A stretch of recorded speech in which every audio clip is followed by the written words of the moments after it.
da Democracia de hoje debate a censura nas redações dos jornais. Os nossos entrevistados são Evaldo Costa, jornalista e atual diretor do Arquivo Público Estadual em Pernambuco, e Letícia Lins, também jornalista e criadora do blog Oxi Recife. Evaldo, Letícia, sejam muito bem-vindos ao Trilhas da Democracia, nesse momento de graves ataques à democracia no nosso país, e discutir, rememorar esse momento trágico da nossa história se faz mais do que atual. O trágico vivido nas redações de jornal, mas, de uma forma geral, na sociedade brasileira, nos atos de censura que foram cotidianamente impostos. Eu começaria, então, Evaldo, te convidando a rememorar as experiências pelas quais você passou, nos vários órgãos de imprensa que você atuou.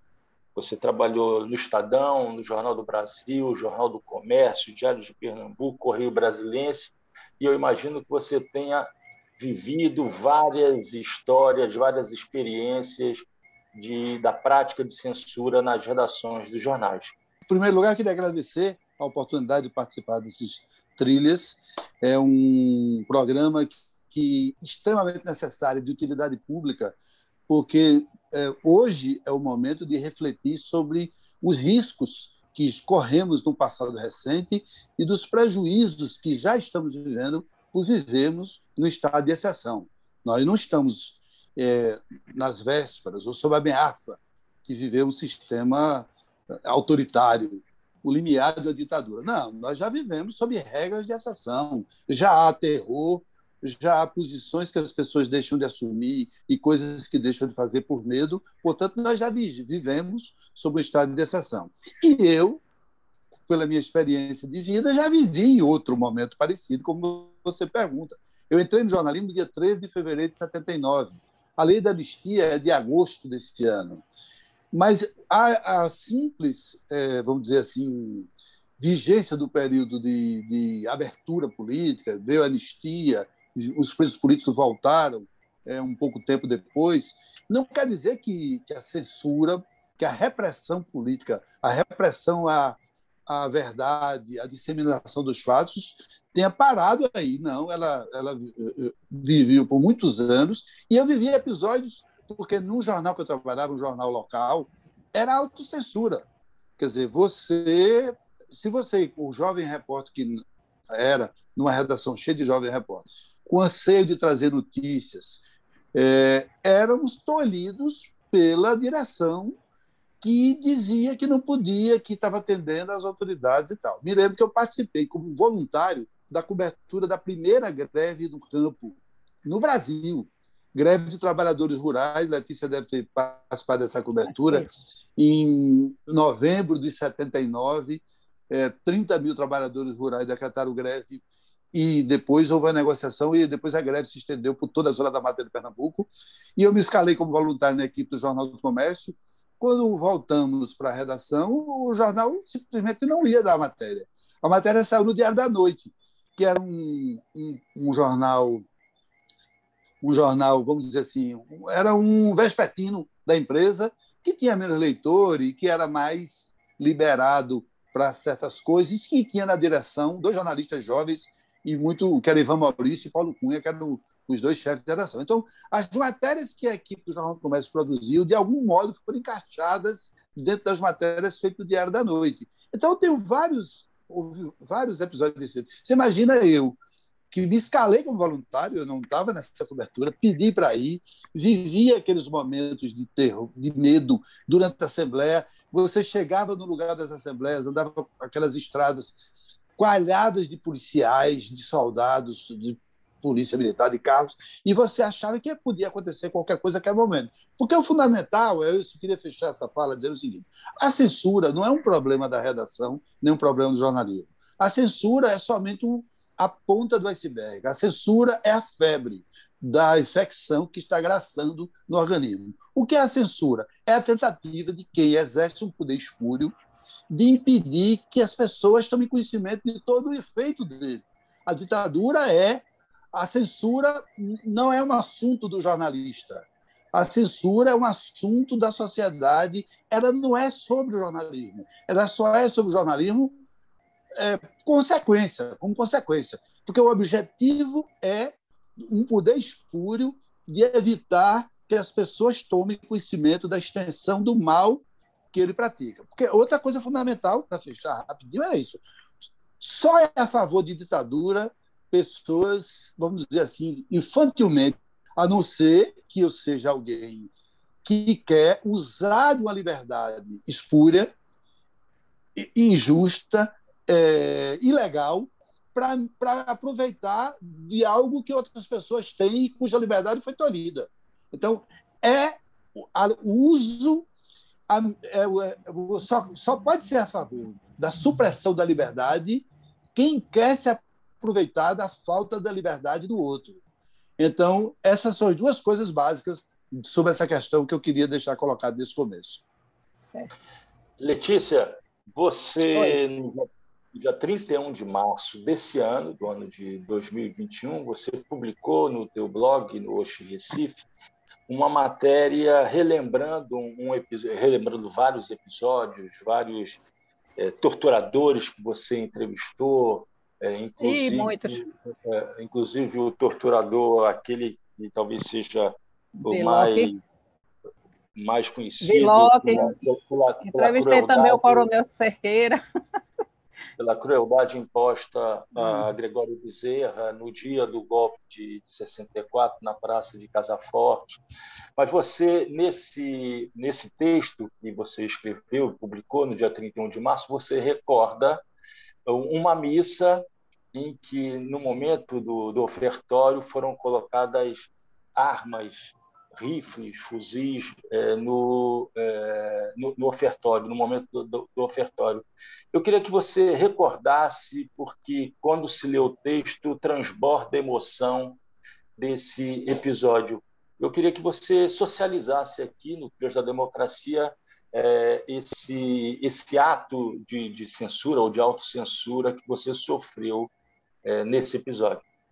Não foi a primeira vez de autocensura, mas censura, eu me lembro desde o primeiro dia que eu entrei no jornal, porque quando eu entrei no Jornal do Comércio, eu era estudante de jornalismo, em 1972, e eu me lembro que naquela época não tinha internet, e-mail, mas tinha um quadro imenso na redação, com os recados, proibido tal notícia, proibido tal notícia. Entre a proibição de algumas notícias tinha não usar nunca o nome de Dom Helder, porque era um nome que não se podia nem escrever. A palavra camponês era proibido, você tinha que usar rurícola, tá? Isso no Jornal do Comércio, onde eu passei um ano, e onde eu vi a primeira morte ao vivo por tortura dentro do porão da ditadura.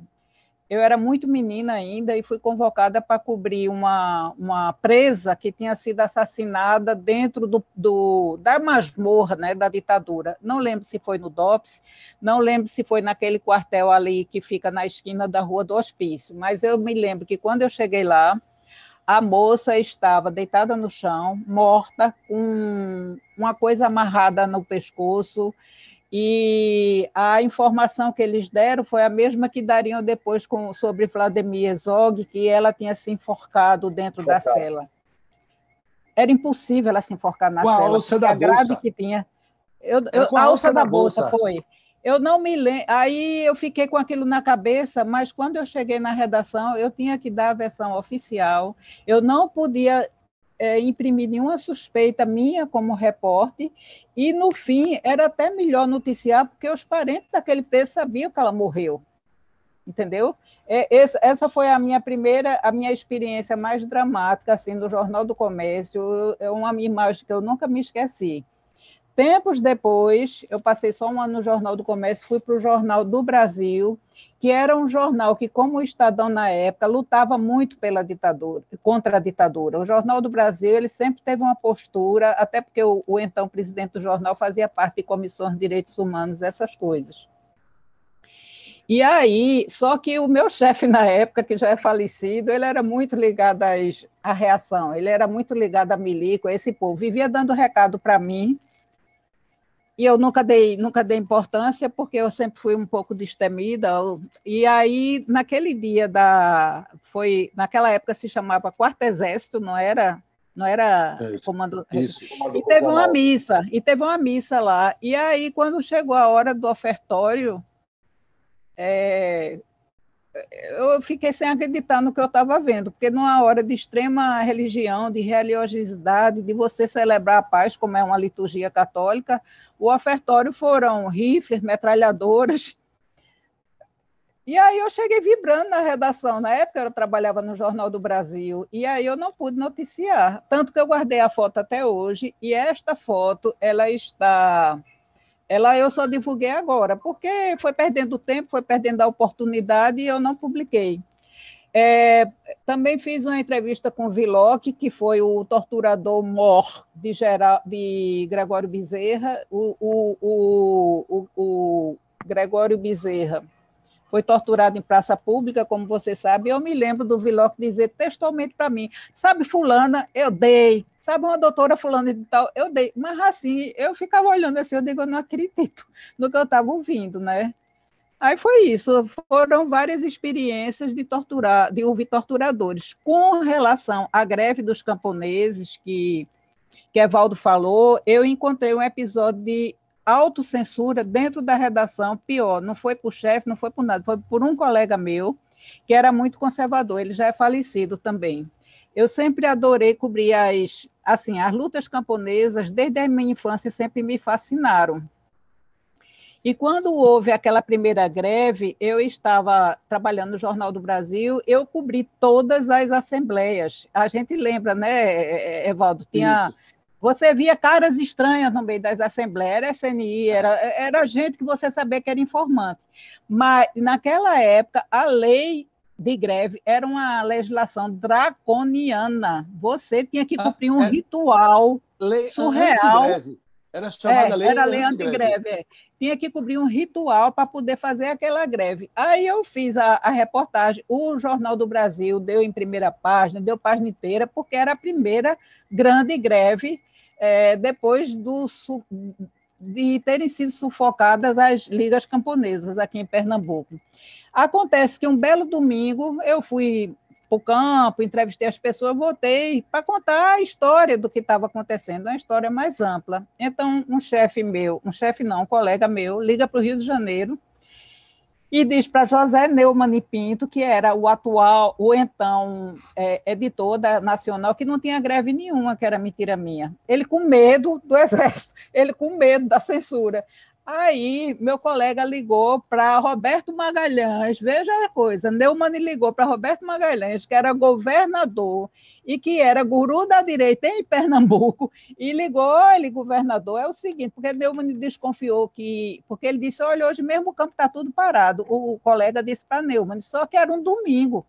Aí Neumann disse, não, domingo todo mundo para mesmo, ele não tem como... Aí ligou para Roberto Magalhães, e Roberto disse, não, é verdade, a greve está deflagrada, e o que é mais curioso, cumpriu todo o ritual legal. Aí pronto, aí no outro dia...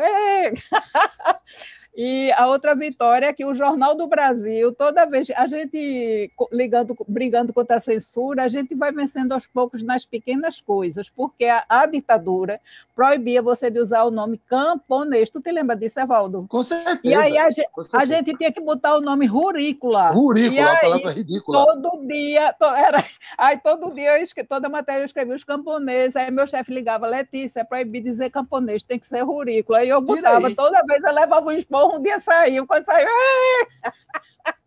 fiquei na maior felicidade do mundo. Aí desde esse dia foi camponês a vida inteira que eu passei a usar sem ninguém reclamar.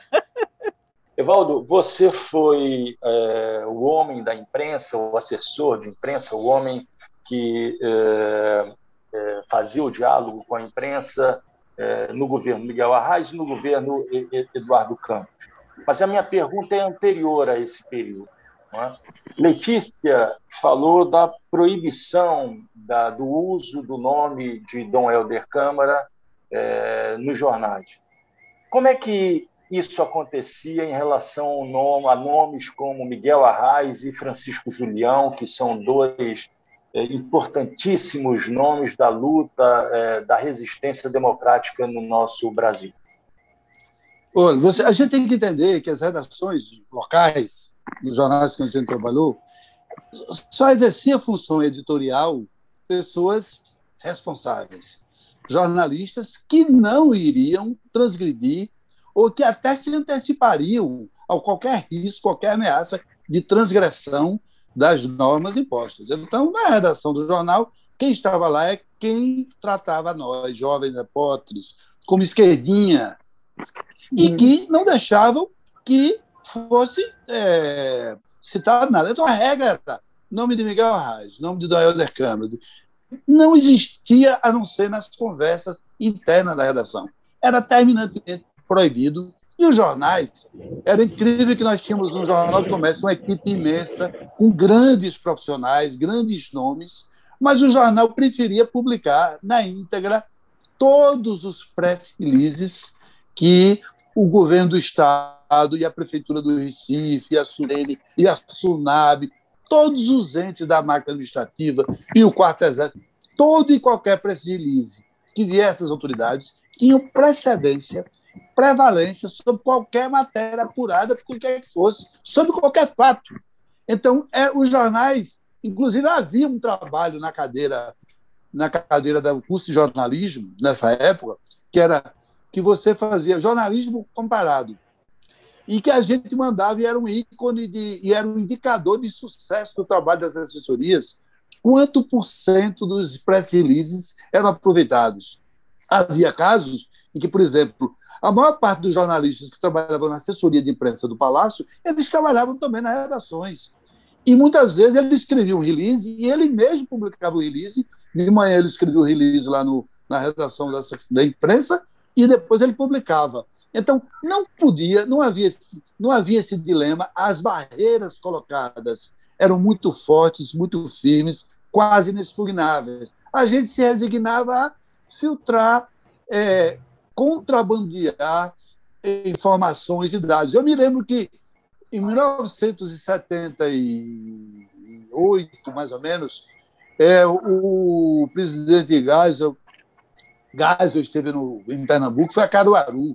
E foi uma coisa muito engraçada, porque é o seguinte: todos os jornalistas que participavam das coberturas, que eram escalados, eles tinham cuidado de como é que confrontava, como é que perguntava. E a pergunta básica era o seguinte: como o senhor vê o desenvolvimento da abertura? E aí um radialista de Caruaru, que existe até hoje, uma figura muito engraçada, Letícia conhece ele, Tavares Neto, pegou o microfone com fio comprido daqueles de antigamente e botou na boca dele e perguntou: qual é a sua opinião sobre Miguel Arraes? Aí ele respondeu: a pior possível. E saiu em todos os jornais do Brasil, do Centro-Sul, mesmo daqui. Em todos os jornais do Centro-Sul saiu uma referência, na medida que Geisel referiu-se a Miguel Arraes, aí o nome, dessa forma, podia ser tratado. Então, esse é um episódio. Foi Tavares Neto, você deve conhecer Tavares Neto, mas ele depois fez outra. Eu posso falar? Ele depois fez uma pergunta dessa também a Figueiredo, já quando a gente já estava caminhando para a anistia, em Caruaru também, numa visita de Figueiredo, eu acho. Eu não me lembro se foi em Caruaru aqui. Ele disse assim: o senhor daria anistia para Gregório Bezerra e Miguel Arraes? Aí Figueiredo fez: não. Me lembro disso. Assim, foi uma coisa assim, foi quase uma ofensa para se perguntar a um presidente militar isso. Você lembra disso, Evaldo? O senhor daria anistia a Gregório Bezerra e a Miguel Arraes? Aí foi aquele... a pior possível. A opinião é a pior possível. Então, eram tempos...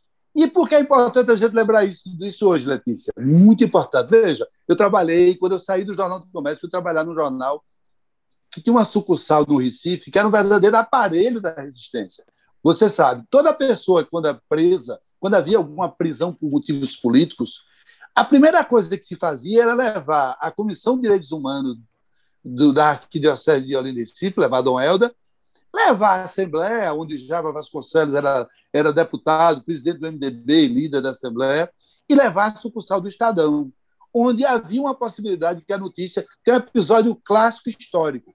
O então vereador Marcos Cunha foi preso, estava para ser preso, ele correu para a Assembleia Legislativa, para o gabinete de Jabas, 2 agentes entraram no gabinete para prender, Jabas os escorraçou de lá, mas depois Marcos Cunha foi preso.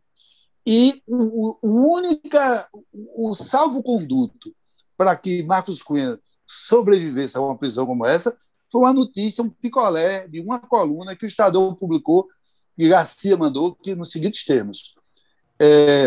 O advogado Marcos, não sei o que lá, Soares da Cunha, foi preso pela polícia ontem, tal hora, em tal lugar, foi levado por uma viatura de placas oficiais e não sei o que, não sei o que. Essa informação levada a público constituiu uma proteção da integridade dele. E foi por isso que Carlos Garcia, que exerceu esse papel em incontáveis episódios, que era um jornalista acima de qualquer coisa, foi preso e barbaramente torturado. E é muito simbólico que a gente esteja tendo essa conversa hoje aqui para o programa Trilhas da Democracia, no dia em que ele está sendo sepultado, no dia e na mesma hora em que ele está sendo sepultado, porque é alguém cuja existência e é um personagem cuja trajetória nos mostra a arbitrariedade e quão inaceitável é qualquer restrição à liberdade, à democracia e aos direitos humanos. Inaceitável. Carlos Garcia foi preso e torturado não por ser um ativista político, mas por ser essencialmente um jornalista, um profissional de imprensa, que se dedicava a levar notícias que eram publicadas porque eram de interesse público. Olha, o Estado, funcionários públicos pagos com meus impostos saíram por aí prendendo pessoas sem nenhuma base legal, sem nenhum processo formal, torturando e matando funcionários públicos pagos, preciso frisar, funcionários públicos pagos com os impostos que nós pagamos, sequestrar praticamente um jornalista, não por outra razão, mas somente por ser jornalista, e em repartição pública, dentro de repartições públicas, que quartéis são repartições públicas, usar de recursos de tortura, pau de arara, choque elétrico, todo tipo de tortura, de suplício, com salário pago pela sociedade. Então, qual é o papel de qualquer um de nós, de todos os cidadãos? De todas as maneiras, levar essas histórias adiante e jamais permitir que, num país como o Brasil, coisas desse tipo voltem a acontecer. Então, essa é a minha visão e acho muito oportuno que estejamos conversando sobre isso nesse momento. Eu lembro também. Quer perguntar, Marco? Por favor, eu posso. Eu lembro também que o Estado de São Paulo ele tinha um importante mecanismo para a sociedade saber que tal matéria tinha sido censurada. No lugar da matéria censurada, aí o que era o Estado fazia? O Estado botava poesia, não era, Evaldo? Receita de comida, aí a sociedade sabia que aquilo ali era um espaço que era destinado a uma matéria que tinha sido censurada pelo governo, tá? Outro episódio que eu me lembro muito, por isso que eu digo que mesmo a censura, eu acho que o jornalista ele tem que exercer a criatividade dele para enfrentar a censura. Claro, a gente tem que lutar contra a censura, mesmo nas pequenas coisas, a gente tem que se posicionar, né, e criar, porque um episódio marcante, mas marcante assim, de como o jornalista, sendo criativo, ele pode se rebelar contra a censura, foi uma capa antológica do Jornal do Brasil, do dia que Allende foi deposto, né? Na época diziam que ele morreu, depois dizem que ele foi deposto, até hoje é uma coisa assim meia nebulosa. Mas então, 11 de setembro de 1973. Chegou, exatamente, setembro, não foi 73, por aí. 11 de setembro de 73. Pronto, então chegou na redação do Jornal do Brasil, eu trabalhava em Recife, na sucursal, mas eu me lembro que circulou essa informação na redação, que tinha chegado um recado das forças militares e da censura dizendo que o jornal não podia publicar manchete a respeito da morte de Salvador Allende. Então, o que é que foi feito? Alberto Dines e alguns outros jornalistas do mesmo quilate se reuniram e pensaram o quê? Não, a gente não vai fazer manchete. E deram a primeira página, o corpo da notícia, todinho, sem manchete. Te lembra disso, Evaldo? Lembro. É fato histórico. Então, uma coisa antológica, porque todos os jornais tiveram que dar matéria no meio, porque não podia dar manchete, mas a capa do Jornal do Brasil só teve uma notícia, eu acho que em 4 colunas, dizendo, agora a informação oficial, o presidente Salvador Allende suicidou-se ontem, ou seja, driblou-se, né? De outra vez, Evaldo deve se lembrar dessa história também, eu acho que Montainho talvez não lembre porque ele morava no Rio, mas houve uma época aqui que a Nova Jerusalém, Fazenda Nova, fazia uns festivais de verão. E nesses festivais de verão vieram Chico Buarque, não sei quem, esse pessoal que estava muito visado pelo Exército na época, né, pelas forças de repressão, e o festival foi proibido. A matéria da proibição foi censurada, ninguém podia divulgar que o festival tinha sido proibido. O Plínio Pacheco, que tem até algumas ligações com os governantes da época, que ajudavam assim, financeiramente na construção, foi botado na mira de 4 metralhadoras, enfiado dentro do avião para vir depor no Recife, porque estava fazendo um festival desse. E aí a gente não pôde fazer nada. Aí, uma semana depois, aí eu sugeri ao Caderno B do Jornal do Brasil, que era o jornal que eu trabalhava, fazer uma matéria sobre festivais de verão. E aí se fez uma matéria sobre festivais de verão, e eu mandei a minha dizendo que o de Recife o de Pernambuco virou um caso de polícia. Aí contei tudinho a história. Quer dizer, também foi uma forma de driblar. Eu sei que a primeira vez que o Plínio Pacheco me encontrou depois desse episódio, eu até me emociono quando falo nisso, ele disse assim: Letícia, não existe censura quando o jornalista é inteligente. Eu fiquei toda ancha, mas foi uma forma do mundo e do Brasil saber que houve uma censura aqui, porque a matéria foi censurada no Brasil inteiro. Um negócio que mexeu o Woodstock, né, daqui, era um festival assim, que atraía milhares de pessoas, foi censurado, o dono do teatro ao ar livre foi colocado em mira de metralhadora, botado dentro do avião, trazido para o Recife, e ninguém pôde noticiar. Eu noticiei depois, mas noticiei, tenho orgulho disso. Então, eu gostaria de acrescentar um episódio parecido com esse que a Letícia relatou aí, porque é menor do ponto de vista da quantidade, dos valores envolvidos, mas é muito importante. Em 1979, mais ou menos, havia aqui um ciclo, desde os anos, metade dos anos 70, um ciclo de cinema Super 8. Recife, Pernambuco, sempre foi pioneiro no cinema, e o Super 8 foi um movimento muito interessante que envolvia alguns artistas, oriundos dos jornalistas, que tiveram um papel importante. Geneton Moraes Neto, que você conheceu trabalhando na Globo, a Aninha Stepple, que morreu recentemente. Aliás, os dois morreram. Fernando Spence, enfim, então era um movimento muito interessante. Então, houve uma amostra de cinema, foi programada uma amostra de filme Super 8 para o prédio do DCE da Federal, que ficava na Rua do Hospício. Então, toda a estudantada da Católica, eu trabalhava no Jornal do Comércio e estudava na Católica. E do Recife inteiro viriam, mas isso era o quê? Era 1.000 pessoas, 500 pessoas, sei lá, algo assim. E a Polícia Federal proibiu a exibição dos filmes. Então, eu me lembro como se fosse hoje, à noite, aquela apreensão e aquela angústia.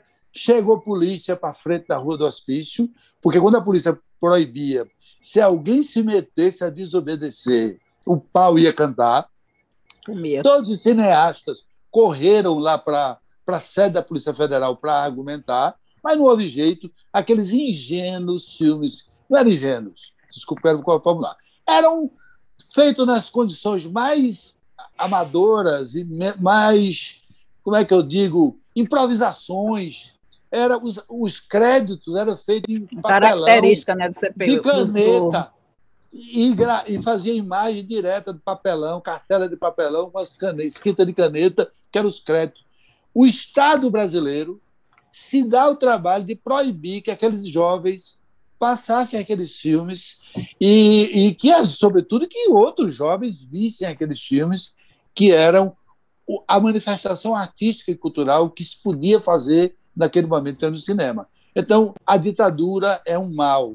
Eu queria até oportunamente lembrar aqui o discurso de Ulisses Guimarães, quando ele promulgou a Constituição de 1988, 5 de outubro de 88, ele disse: temos ódio à ditadura, ódio e nojo.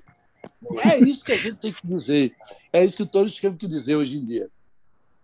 Os ditadores não gostam que nós pensemos, né? Eles não gostam de teatro, eles não gostam de cinema, eles não gostam dos intelectuais, que são seres pensantes. No próprio governo Bolsonaro, a gente já teve o primeiro grande episódio de censura, foi aqui em Recife, com a peça Abrazo, que foi censurada na Caixa Econômica Federal e que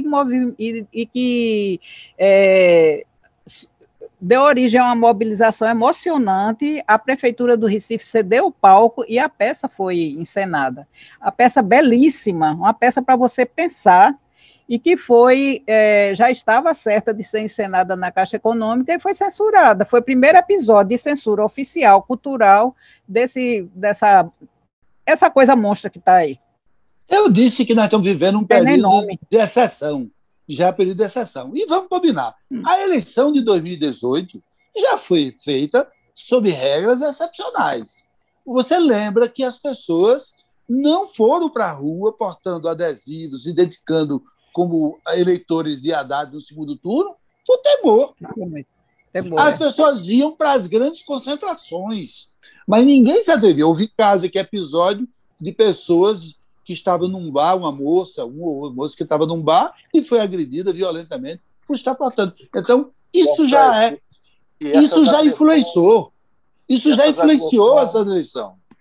Mas eles começaram, na verdade, já no decorrer dos protestos de 2013.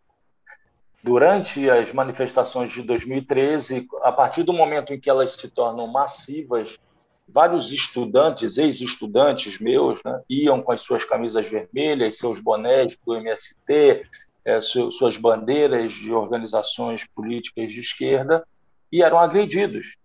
Os protestos de 2013... são ainda, quem sai de vermelho ainda é agredido na rua hoje. Os protestos bolsonaristas agridem todo mundo. Eu queria fazer uma coisa que é talvez polêmica aqui. Os protestos de 2013 e 2014, eles foram colonizados pela extrema-direita e se tornaram uma parte importante da eleição de Bolsonaro. Os protestos de 2013, eles eram a ponta de lança do que viria em seguida. Muita gente de boa fé participou, ingressou e atuou, mas aquele projeto, a metáfora para mim é o seguinte, Letícia: você imagina um elefante e um menino hindu de 30 quilos, em cima dele conduz para onde vai. Os protestos foram conduzidos e tiveram efeito e foram prévias do que viria em seguida. Do mesmo jeito que a greve dos caminhoneiros, ou vocês esquecem que todo o piquete das greves do caminhoneiro estavam lá, os famosos cartazes pedindo intervenção militar já. Então, esses protestos foram colonizados pela extrema-direita, eles são minoria, eles não representam o povo brasileiro, mas eles souberam e sabem, utilizando recursos financeiros, recursos tecnológicos, colonizar, ocupar os espaços políticos e conduzir a vontade, o desejo de se manifestar de muita gente, conduzir os anseios de liberdade das pessoas para transformar em algo contra a liberdade, contra a democracia. Foi o que aconteceu. Eu, na época, eu me lembro que o fenômeno dos black blocs, black blocs, me inquieta até hoje. Eu fico porque eles desvirtuavam a condução dos movimentos, mas a academia ainda não produziu estudos consistentes a respeito daquele fenômeno, mas eu tenho o sentimento de que, dentro daquelas mobilizações de 13 e 14, havia o germe do que viria em seguida. Nós estamos indo, se não houver, nós não somos a Hungria, nós não somos um povo da Europa do Leste que nunca teve história de democracia, nós temos uma classe média vigorosa, nós temos uma história tumultuada, mas já temos uma cultura democrática que é difícil. Mas o germe do que viria a seguir e para onde estão apontando, para onde desejam nos levar, já estavam ali naqueles protestos de 13 e 14. Letícia, Evaldo, eu teria uma última pergunta a fazer a vocês. E lembrando a expressão utilizada por Ulisses Guimarães, que Evaldo acabou de fazer referência, né?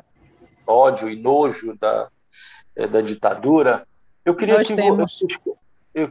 que vocês dissessem qual o impacto, qual a sensação imediata quando vocês visualizaram aquelas imagens, aquela foto, o vídeo do presidente da República segurando aquela placa no programa de um apresentador de TV com o lema CPF cancelado. Letícia. Nada que vem desse cidadão surpreende a gente, né? Eu não me surpreendi, eu não me surpreendo com nada, e a cada dia que passa eu fico espantada com o que eu vejo.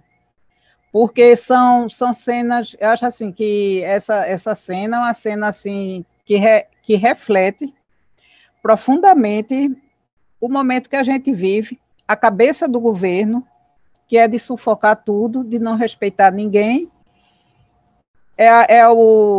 a defesa de bancada de bala, é a defesa de armamento, é a defesa disso tudo. Aquilo ali, para mim, é um símbolo do que tudo que acontece hoje. É uma coisa simples, sem pensar, sem...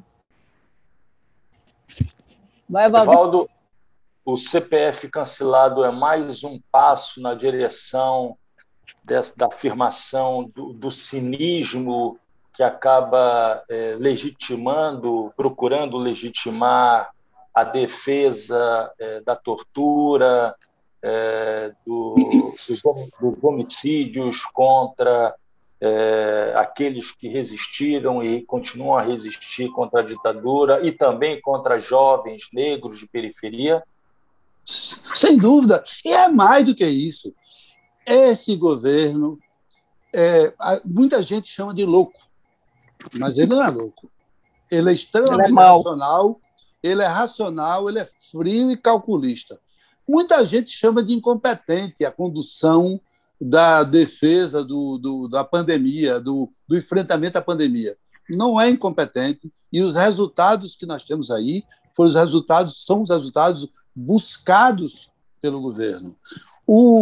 Aquela placa na mão do presidente e na mão de um comunicador que é muito querido e muito abençoado por ele, numa rede de televisão que é muito premiada e muito abençoada por ele, é uma declaração política de que ele deseja e trabalha para que muita gente tenha o CPF cancelado, para que muita gente morra das mais diferentes maneiras. Nós somos um país que tem 400 mil pessoas que morreram estupidamente, desnecessariamente, de Covid-19.